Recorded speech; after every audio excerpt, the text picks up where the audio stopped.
আজ আমরা ব্র্যাক ইউনিভার্সিটি নিয়ে কথা বলব।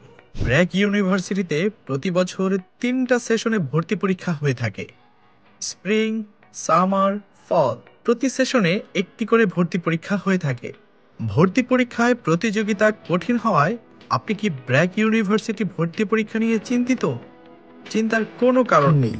ক্যাম্পাসিয়ান অ্যাডমিশন কেয়ার আপনাদের ব্র্যাক ইউনিভার্সিটি ভর্তি পরীক্ষার প্রস্তুতির জন্য কোর্স নিয়ে এসেছে এবং ভর্তি পরীক্ষার জন্য একটি গাইড বই নিয়ে এসেছে। আমাদের কোর্সে যা যা থাকবে: free admission guide book, online live class, recorded class, important suggestions, model test exam, problem solving class, organized course map, and experienced instructor panel. BRAC university admission test প্রিপারেশনের জন্য আমাদের স্পেশাল ব্যাচে ভর্তি চলছে। বিস্তারিত জানতে স্ক্রিনে দেওয়া হোয়াটসঅ্যাপ নাম্বারে যোগাযোগ করুন।